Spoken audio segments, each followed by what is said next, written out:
Hace 200.000 años, apareció una nueva especie en el paisaje africano. El Homo sapiens, los humanos modernos, nosotros. En la actualidad, hay 7.000 millones de personas viviendo en todo el planeta. Esta es la historia de nuestro viaje, de continente en continente. Cómo dejamos África, atravesamos Asia, llegamos a Australia y colonizamos Europa. La última frontera era América, el último continente a conquistar. Se trata de uno de los grandes misterios de la arqueología. ¿Quiénes fueron los primeros en pisar suelo americano? ¿Cuándo y cómo llegaron aquí?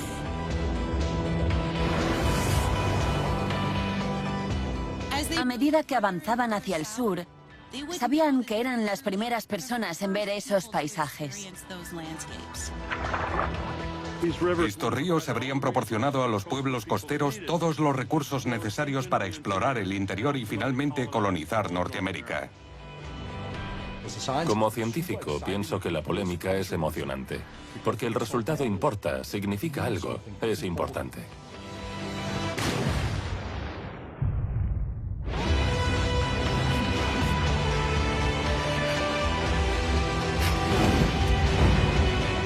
¿Quiénes fueron estos primeros americanos?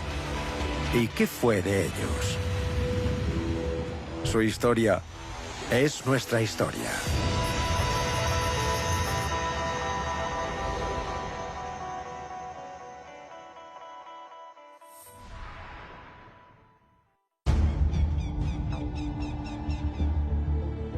La península de Yucatán, México. Hace 13.500 años.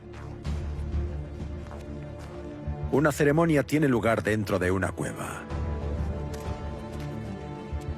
Una mujer joven está siendo enterrada por su clan. Los arqueólogos la conocen como Eva.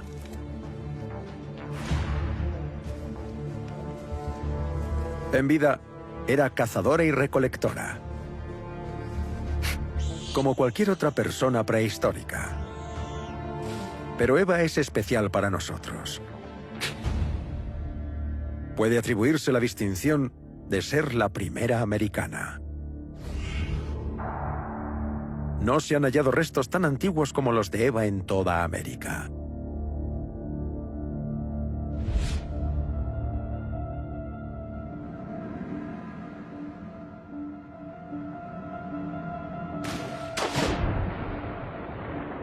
Los huesos de Eva fueron descubiertos bajo el agua, en un inmenso sistema de cuevas bajo los bosques de Yucatán. Aquí hay cámaras del tamaño de catedrales y túneles tan pequeños que apenas se puede pasar a través de ellos. Los arqueólogos mexicanos exploran estas cuevas desde 2008.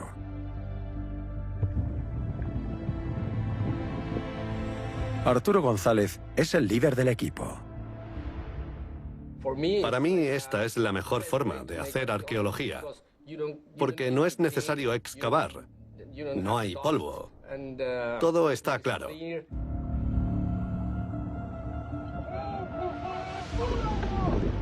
La mayoría de los huesos que encuentran son de animales, pero entre ellos se hallan los restos de seres humanos prehistóricos.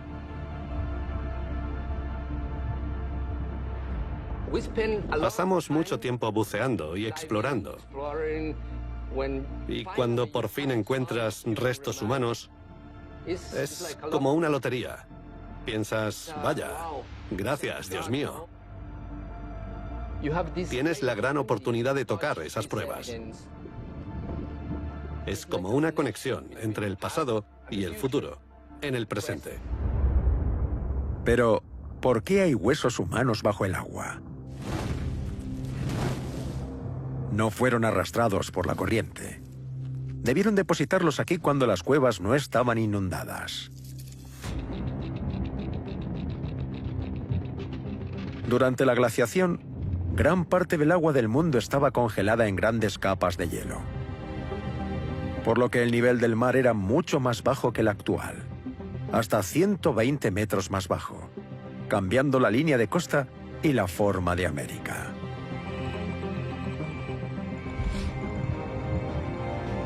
En aquel momento, el sistema de cuevas de Yucatán estaba lo suficientemente seco como para que la gente entrara y enterrara allí a sus muertos.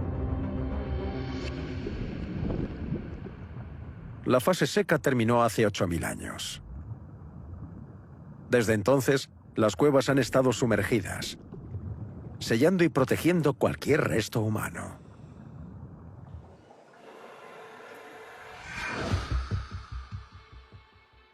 En total, González y su equipo han recuperado 8 esqueletos del sistema de cuevas.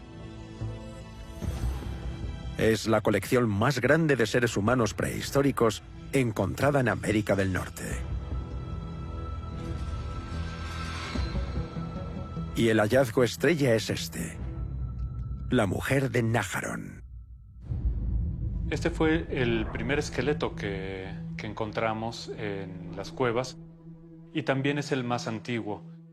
Sabemos que se trata de una mujer joven gracias a que tenemos los huesos de la cadera, es diferente a la de los hombres. El cráneo también es un buen indicador del sexo de una persona.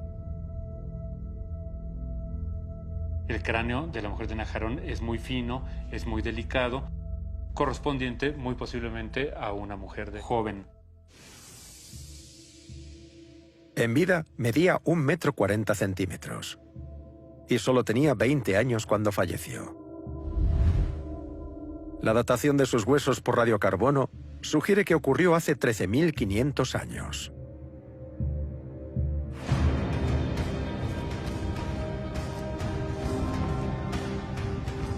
Los arqueólogos creen que Eva formaba parte de un clan de nómadas. Vivían en los bosques, a 65 kilómetros del sistema de cuevas.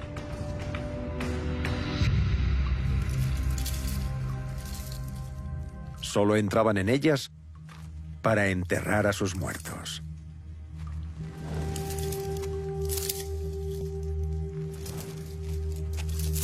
Cuando Eva fue descubierta, su esqueleto estaba intacto y no presentaba alteraciones.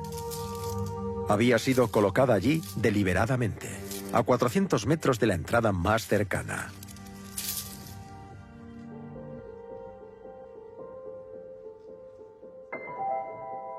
Las pruebas sugieren que Eva fue depositada en ese lugar en una especie de entierro ritual.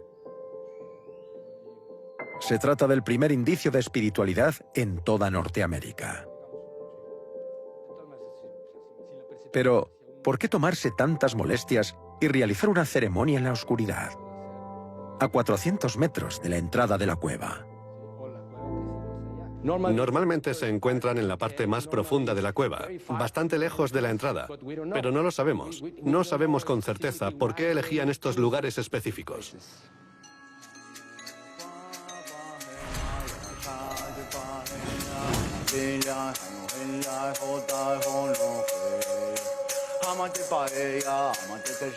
Octavio Rettig es un chamán moderno. Cree que las cámaras más profundas eran portales a un mundo espiritual.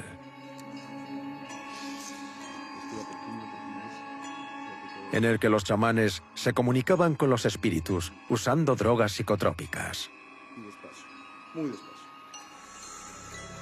Hoy, Arturo González va a simular su efecto mediante una sustancia extraída de las glándulas de un sapo mexicano. Amor, amor, amor, amor, amor, amor, amor infinito. Gracias, gracias, gracias. Wow.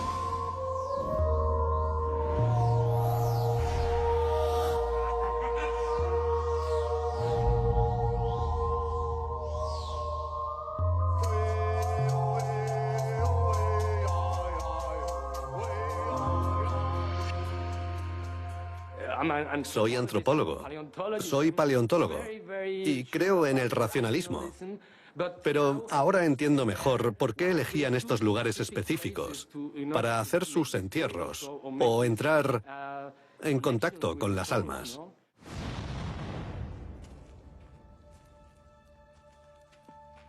Estos rituales de hace 13.500 años son los primeros destellos de cultura que aparecen en América.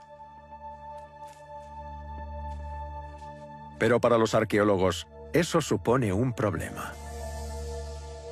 Eva ya vivía en Yucatán siglos antes de que alguien llegase a Norteamérica.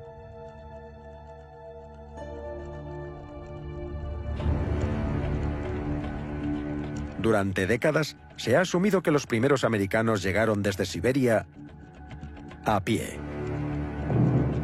Durante la glaciación, el nivel del mar era tan bajo que el actual estrecho de Bering era un puente de tierra. Pero una vez que esas personas entraron en Alaska, no pudieron seguir avanzando, ya que Canadá estaba cubierta por dos grandes casquetes glaciares y era una barrera infranqueable. Solo cuando el mundo se calentó y las capas de hielo comenzaron a derretirse, surgió una ruta hacia el sur.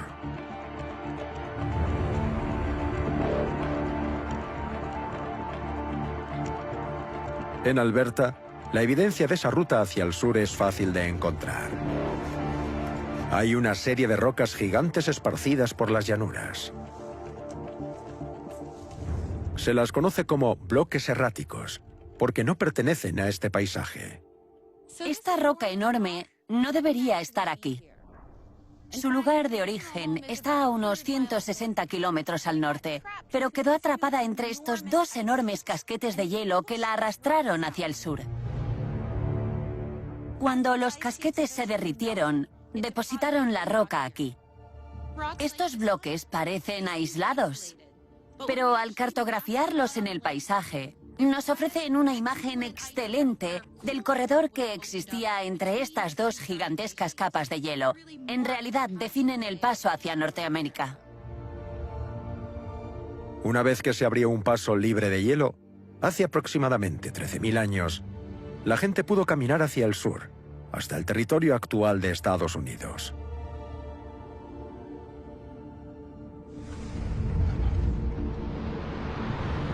A ambos lados habría enormes casquetes glaciares separándose y derritiéndose.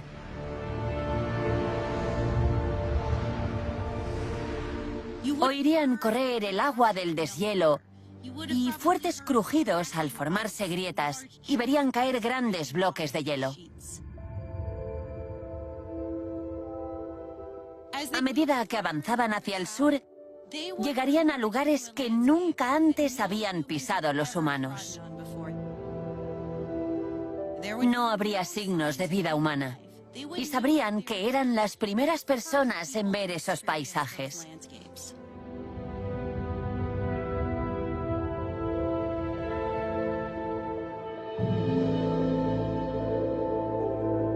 En este nuevo mundo había manadas de grandes bestias, pero ninguna más grande que el mamut colombino.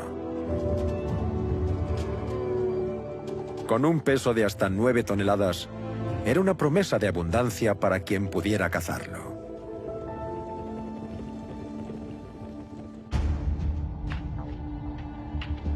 La primera prueba de que los americanos prehistóricos cazaban mamuts se halló en los años 30.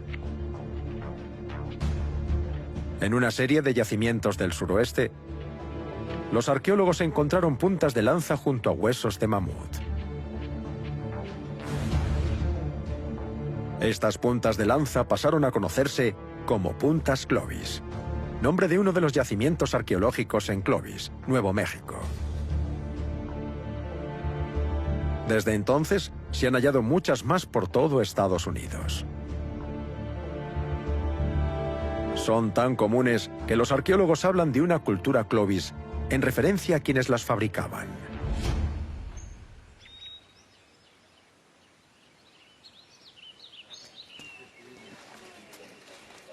Este abrigo rocoso, en los Ozarks, es un nuevo yacimiento arqueológico. Las excavaciones apenas han comenzado, pero parece que los Clovis lo utilizaban como lugar de acampada.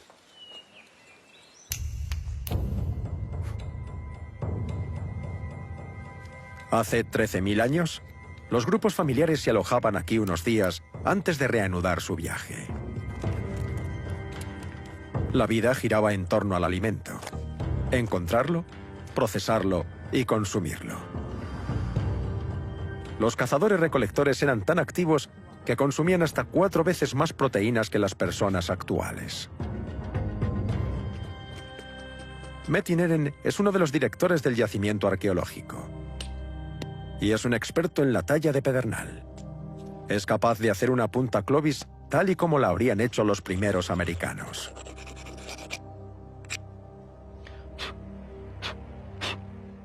Esto es una punta Clovis, un ejemplo increíble de la tecnología de la Edad de Piedra. Nadie en la Edad de Piedra había visto nada igual. Cuando empezaron a hacerse hacía más de 13.000 años.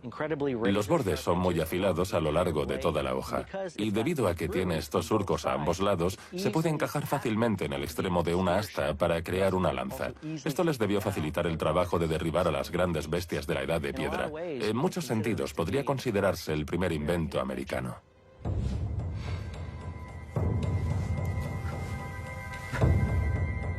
Esto es una punta Clovis que he hecho yo. En la prehistoria la habrían encajado en una asta de madera o en una caña y la habrían amarrado para hacer una lanza.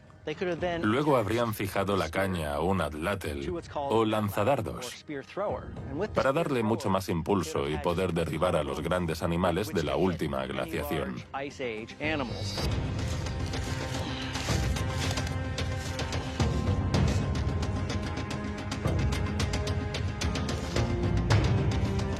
Lo he abatido.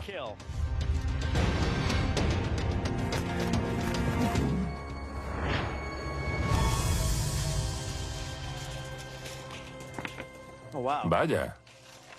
La punta Clovis ha atravesado el blanco de 7,5 centímetros. Es fácil imaginar el daño que habría causado a una presa. Es un arma increíble.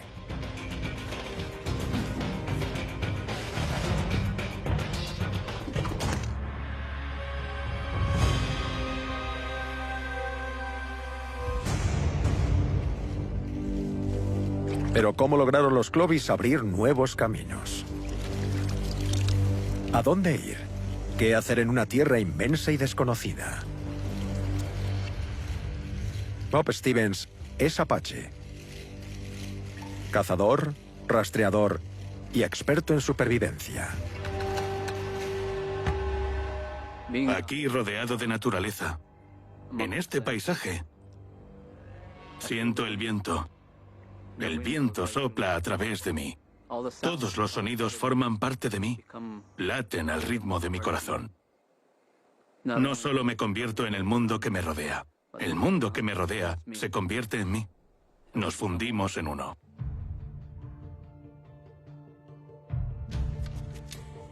Los Clovis no tenían ningún manual de instrucciones.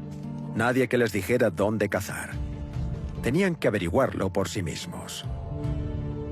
Lo primero que hay que hacer es buscar un punto alto. Y una vez que estás en un punto alto, puedes ver mejor lo que te rodea. La tierra te habla. Todos los animales bajarían por ese lado hasta el fondo del cañón y necesitarían caminos para bajar a beber. Se concentrarían en esa área porque ni a este lado del cañón ni a este hay accesos. El paso está cortado, así que tendrían que bajar por este punto. Este sería un buen lugar para establecer un campamento temporal y trabajar desde aquí, explorando los alrededores.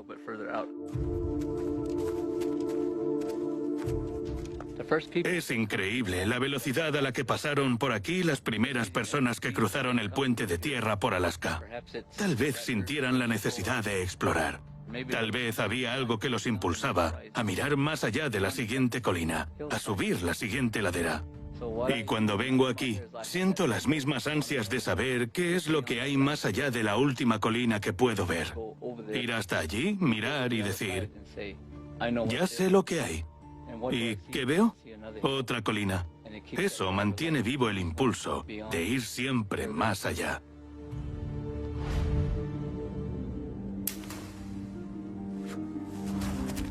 Parte del atractivo de esta historia es lo bien que refleja algunas ideas clásicas del oeste norteamericano.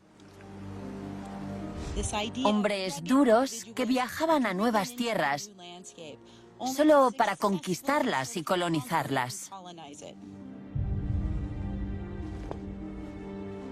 ¿Pero es cierta la historia?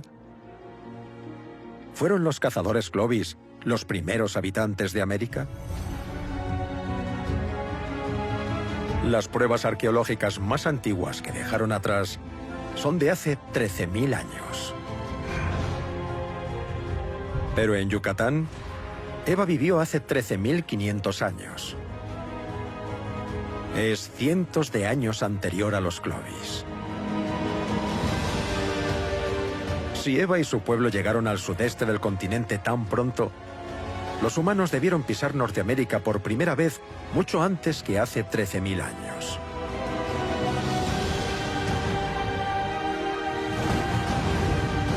Entonces, ¿cuándo llegaron? ¿Y cómo llegaron aquí?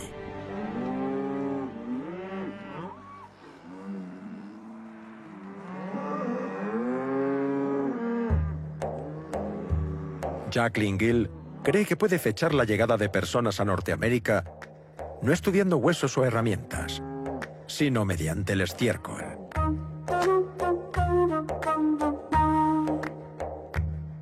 Existe un tipo de espora fúngica, conocida como esporormiela, que prospera en el estiércol rico en nutrientes de los grandes herbívoros. Cuantos más animales, más estiércol.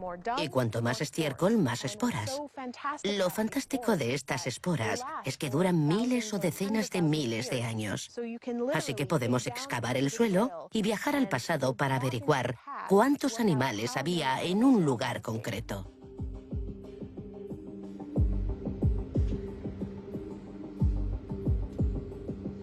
Jacqueline Gill toma muestras de barro de antiguos lechos lacustres. Añade un disolvente y las centrifuga para extraer las esporas fúngicas. De ese modo puede contarlas y calcular cuántos animales había en la prehistoria. Animales como mamuts y mastodontes. Después de muchas horas contando esporas, me di cuenta de algo interesante. Hace 15.000 años había una gran cantidad de esporas, lo que significa que había muchísimos animales en el entorno. Pero entonces sucedió algo.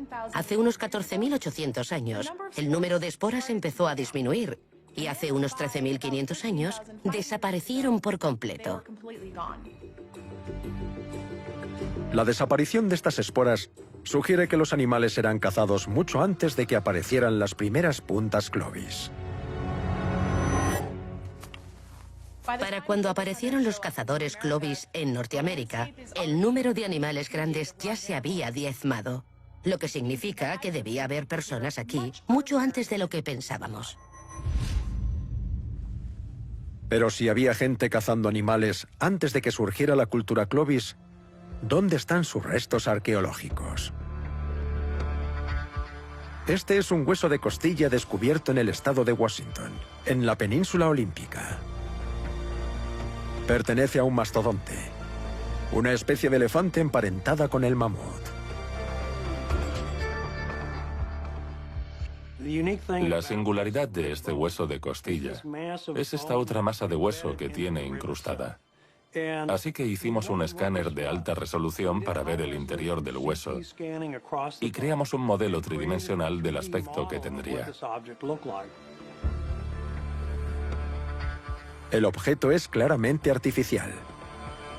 Y no es una punta Clovis, sino un tipo más básico de punta de lanza que penetró en la costilla. Es la punta de un proyectil de hueso que lanzaron contra este animal. Atravesó la dura piel del mastodonte y penetró unos 20 o 25 centímetros en su cuerpo, desgarrando el tejido. Y por casualidad la punta acabó incrustada en la costilla del animal. El animal siguió moviéndose y la punta del proyectil se rompió, quedando incrustado en la costilla. No conocíamos la edad exacta, así que lo datamos por radiocarbono, y resultó ser de hace 13.800 años. Este animal fue perseguido y cazado por humanos, casi 8 siglos antes de que la cultura Clovis apareciera en Norteamérica. 8 siglos antes de que la cultura Clovis apareciera en Norteamérica. Debía haber personas aquí mucho antes de lo que pensábamos. Es increíble la velocidad a la que pasaron por aquí. Cada vez está más claro. Los primeros norteamericanos no eran cazadores Clovis, que llegaron a través de un paso sin hielo hace 13.000 años. Tenía que haber otro acceso a Norteamérica.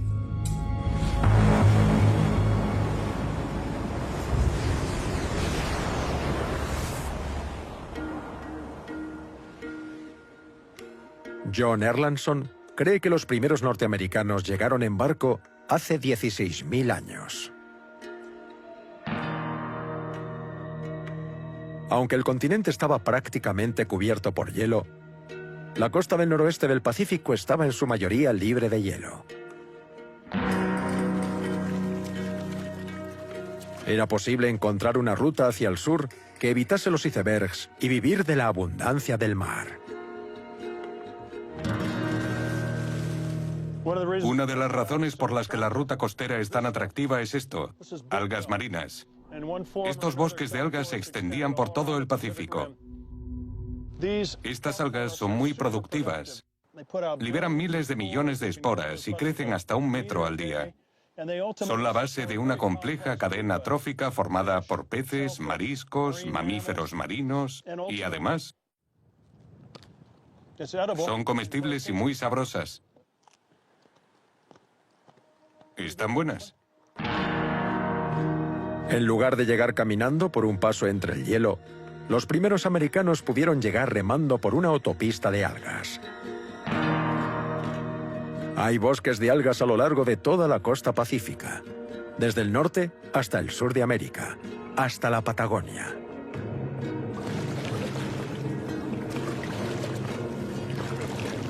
Viajar por la autopista de algas habría sido más rápido y fácil que acceder por tierra.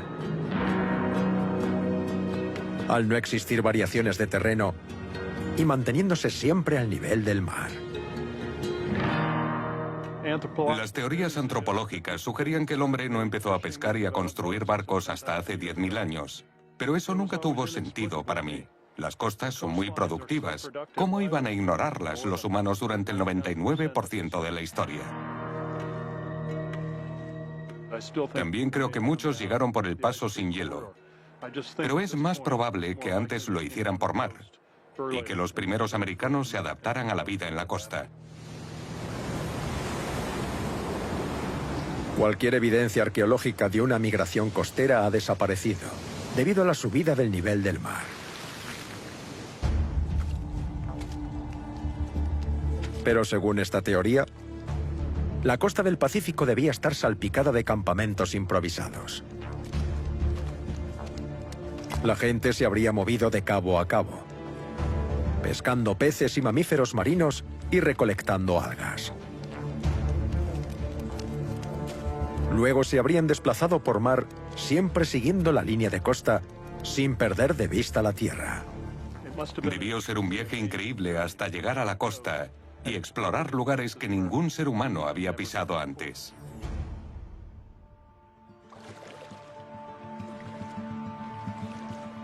Es posible que estos navegantes se hubieran dirigido entonces hacia el interior, siguiendo algún gran río.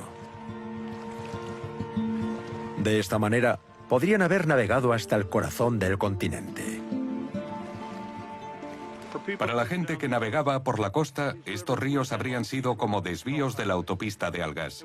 Habrían proporcionado a los pueblos costeros los recursos necesarios para explorar el interior y finalmente colonizar Norteamérica. El sistema fluvial norteamericano proporciona un posible mapa de su viaje.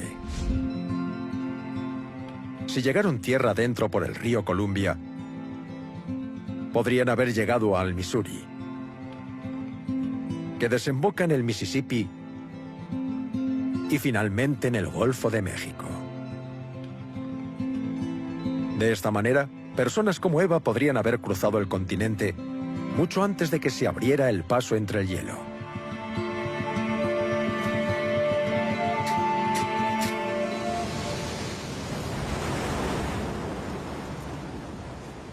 Pero si los humanos llegaron a la costa y navegaron por los ríos, ¿dónde están sus restos? ¿Quiénes eran? ¿Y qué fue de ellos?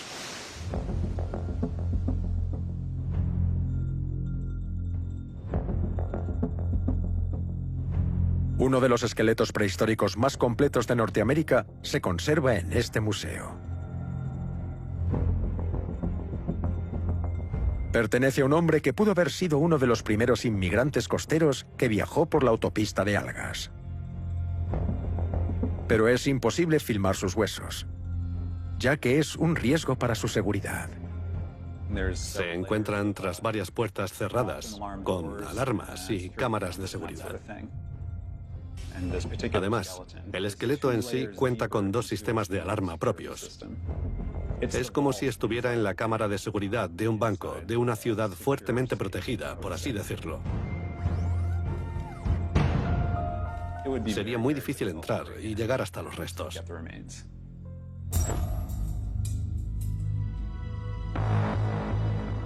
El esqueleto fue descubierto en 1996. Se trata de un hombre enterrado hace 8.500 años, junto al río Columbia, cerca de Kennewick, Washington. Se le conoce como el hombre de Kennewick. Pero inmediatamente, las tribus locales exigieron que fuese enterrado de nuevo. Los nativos americanos tienen derecho a que se les devuelvan restos antiguos. Si pueden demostrar la existencia de un vínculo ancestral, las autoridades están obligadas a entregar cualquier hueso para su reentierro, un proceso conocido como repatriación. Pero con el hombre de Kennewick no ha sido así. A pesar de los esfuerzos de líderes tribales como Armand Minthorn. Nuestro estilo de vida es diferente. Tenemos leyes no escritas que transmitimos de generación en generación. Pero también debemos seguir la ley. Trabajamos con el gobierno. Estábamos listos para la repatriación. Pero entonces los científicos intervinieron porque querían hacer sus estudios. Así que llevamos el caso al juzgado. Los antropólogos creen que los restos son demasiado importantes e intrigantes para ser enterrados de nuevo. Y presentaron una demanda para evitar la repatriación. Desde entonces, el hombre de Kennewick se encuentra en una especie de limbo. Y su destino aún está por decidir. Oculto a la vista.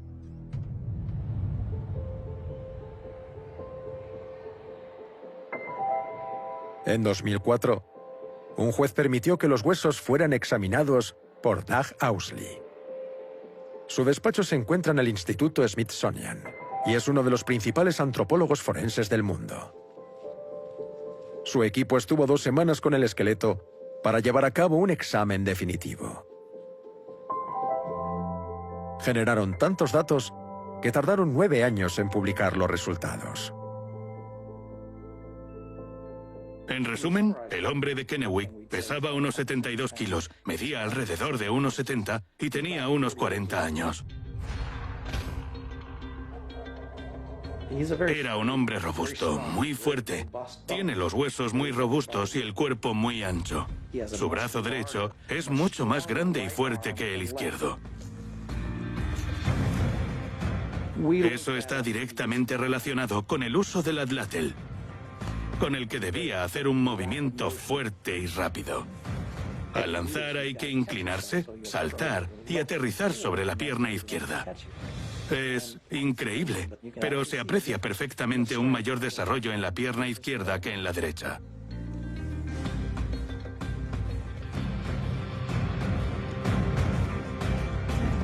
Pero al parecer, las mismas armas, una lanza y un atlátel, fueron utilizadas contra el hombre de Kennewick. Si observamos su pelvis, el hueso de la cadera tiene incrustada una punta de lanza.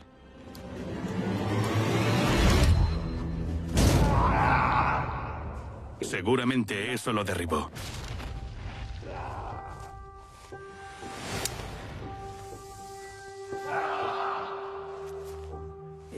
Le atravesó el hueso pélvico derecho y le fracturó parte de la cresta ilíaca. Pero, en cierto modo, fue afortunado, ya que de haberle dado un poco más a la izquierda, le habría alcanzado los órganos y le habría matado. También tenía 5 costillas rotas. Posiblemente se las fracturaron al mismo tiempo que recibió la lanzada.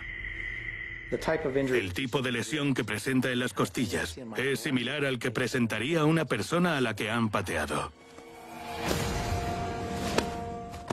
Su atacante estaba lo suficientemente cerca como para darle una fuerte patada y romperle las costillas.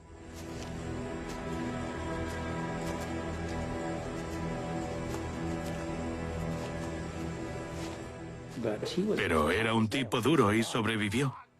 Fue capaz de escapar y vivió 20 años más después de eso.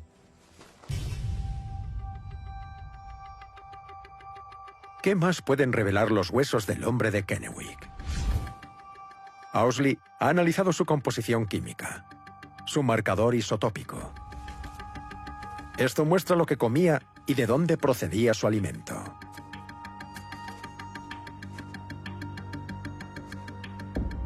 Al hacer el análisis isotópico, hemos hallado un trazador marino. Y lo primero que pensamos fue que al haber tantos salmones en el río Columbia, cerca de donde vivía, era algo natural. Pero los niveles de carbono eran tan altos que es imposible que se produjeran por comer peces de río. En lugar de eso, el hombre de Kennewick parecía haber vivido a base de una dieta de mamíferos marinos. Este hombre procedía de la costa y, según sus marcadores isotópicos, dependía de ella en gran medida. El resultado del análisis indica que la base de su alimento eran las focas y que procedía del centro de Alaska. Según las pruebas forenses, el hombre de Kennewick tenía un estilo de vida similar al de los primeros inmigrantes costeros y se alimentaba gracias al mar. Viajaría tierra adentro por el río Columbia más adelante. Eso me sorprende muchísimo. Jamás lo habría imaginado. Cualquiera que viera esto pensaría que este era su hogar, pero no, no era de allí. Los nativos americanos rechazan esta idea. Lo llaman el antiguo y creen que era uno de los suyos. Su entierro en el río Columbia sugiere que no era un viajero solitario, sino parte de una comunidad establecida. Creemos que el antiguo vivió de manera similar a como vivimos hoy. Comía los mismos tipos de alimentos, hablaba el mismo idioma y pescaba en el mismo río. Y lo más probable es que fuera enterrado con una ceremonia, ya que había otras personas. Cuidaron de él y lo enterraron tal y como hacemos hoy en día. Nosotros creemos que cuando nuestro cuerpo va a la tierra, debe permanecer ahí hasta el final de los tiempos.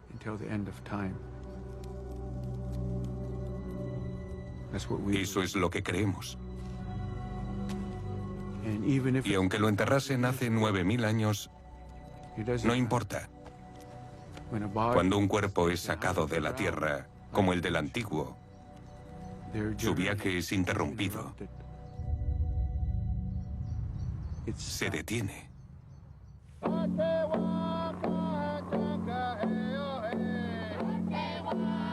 Para evitar futuras excavaciones, las autoridades cubrieron el lugar del enterramiento junto al río Columbia con piedras.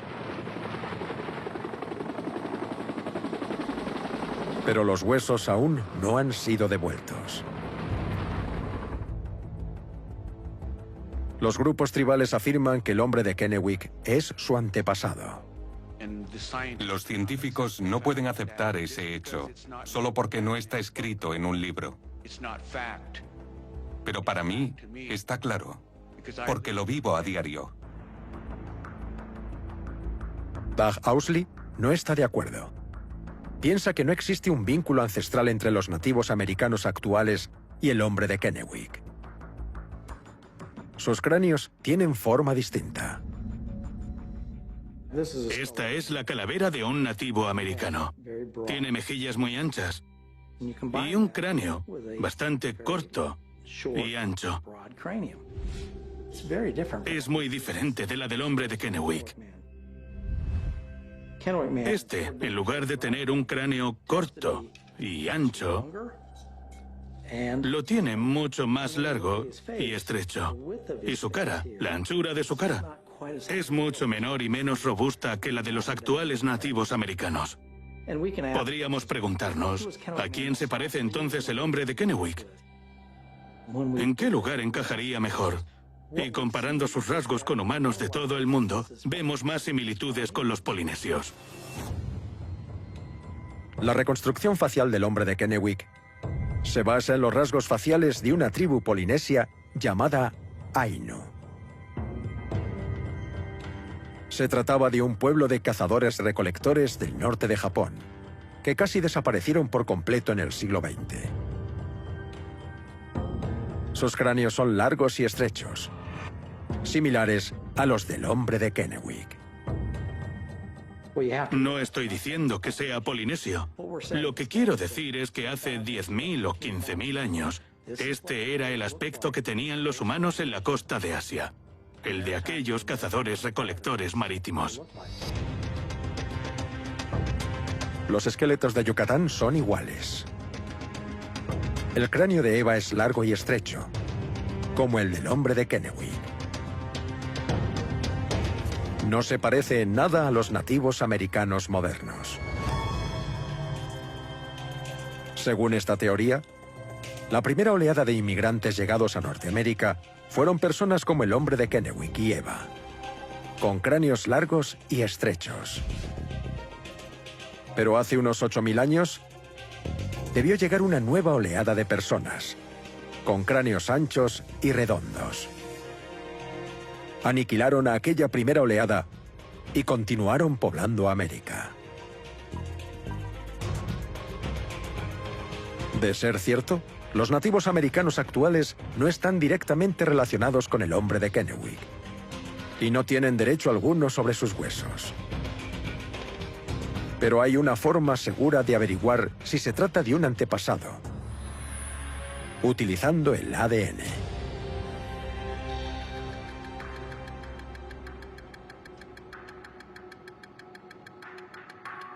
Se pensaba que los huesos del hombre de Kennewick estaban demasiado degradados para proporcionar datos genéticos.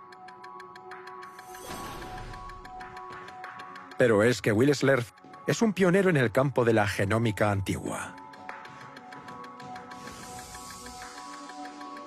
Su equipo ha logrado extraer un poco de ADN utilizable que podría probar si el hombre de Kennewick estaba o no emparentado con los nativos americanos actuales. Como científico, pienso que la polémica es muy emocionante, porque eso significa que si logro resolverla, el resultado tendrá importancia. Significará algo, será importante.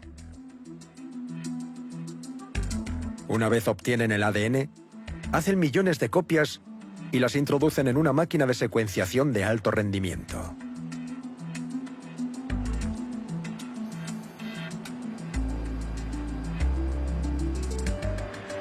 Tiñéndolas con colorante, la máquina desencadena una serie de reacciones químicas. Constelaciones de luz de todo el genoma pueden fotografiarse y analizarse hasta el más mínimo detalle. Por supuesto, soy genetista, así que no soy imparcial.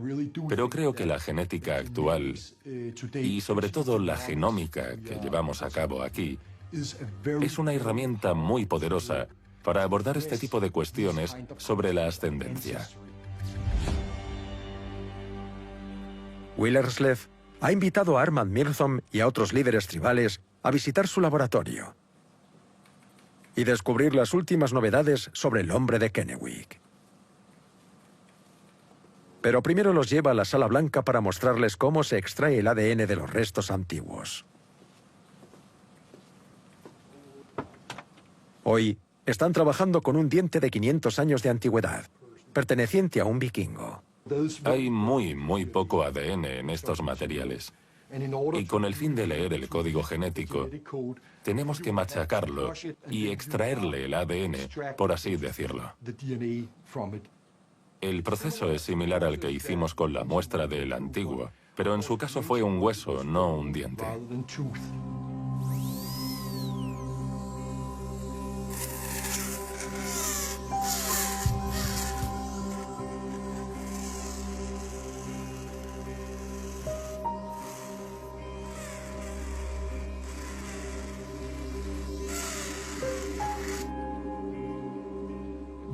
Nos molesta un poco estar aquí y ver esto, lo que se está haciendo.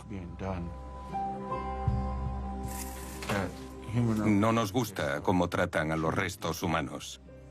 Deben tratarse como algo sagrado.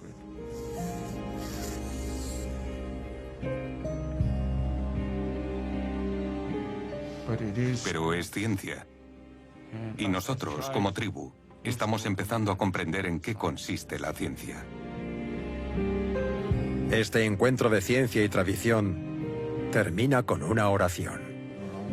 Siempre estamos pensando en el antiguo, donde quiera que esté.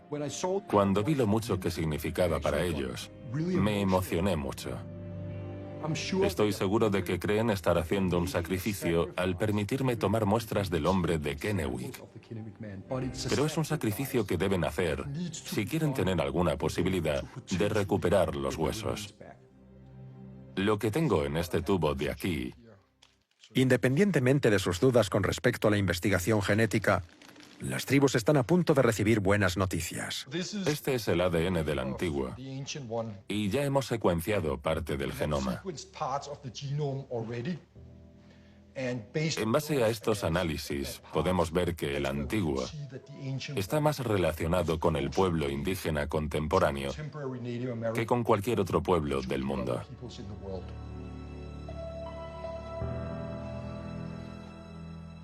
Es un dato importante, porque se había afirmado que el antiguo no estaba relacionado con los nativos americanos actuales.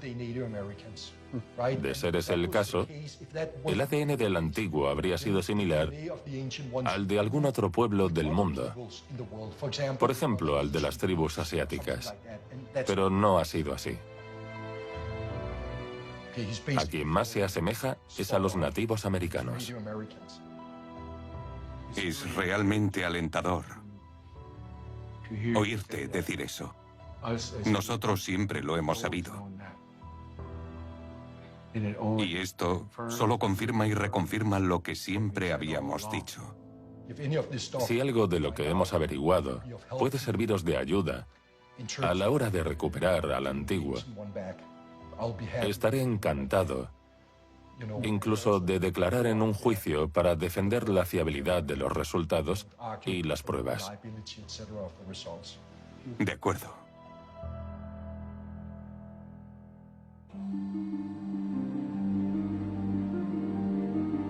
El ADN podría cambiarlo todo. Una vez que la secuencia genética del hombre de Kennewick esté completa, será una nueva prueba en la campaña para su repatriación.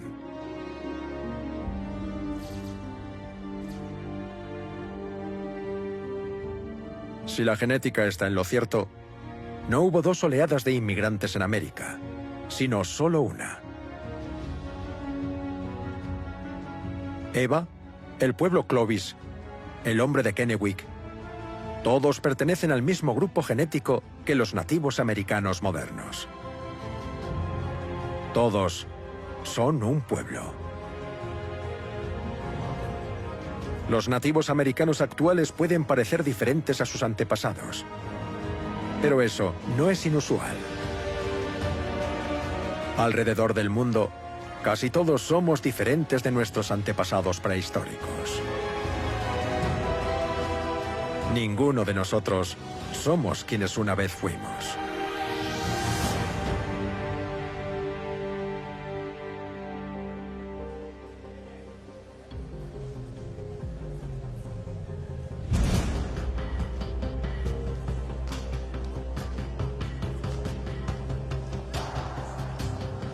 John Hawkes estudia cómo ha cambiado la biología humana en los últimos 10.000 años. Los primeros pobladores nos fascinan y es algo natural, porque son nuestros antepasados.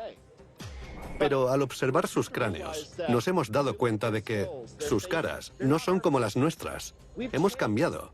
La pregunta más obvia es, ¿por qué?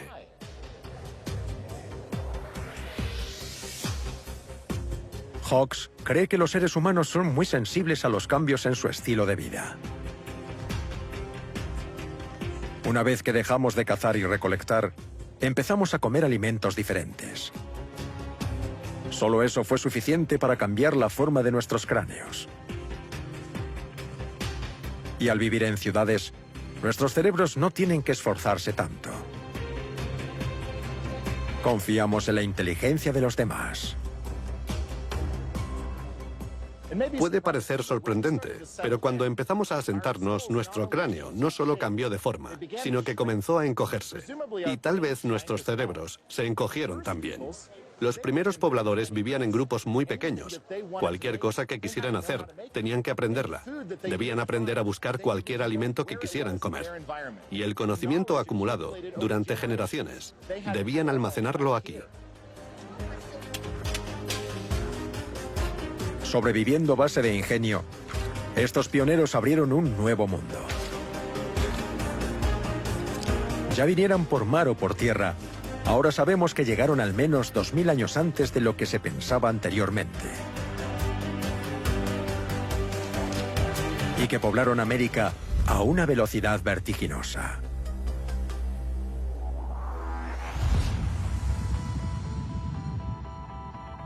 El mismo espíritu de exploración fue compartido por otros pobladores del mundo. Los genetistas creen que eran sus genes lo que les impulsaban a asumir riesgos, aceptar los cambios y buscar cosas nuevas. Algunos lo han llamado el gen de la exploración y sigue presente en nuestro ADN hoy en día. Los primeros pobladores eran exploradores, abrían nuevos caminos, crearon el mundo en el que ahora vivimos.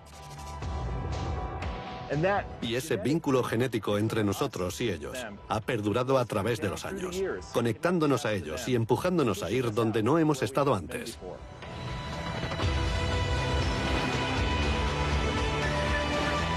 Ninguna otra especie hace lo que nosotros.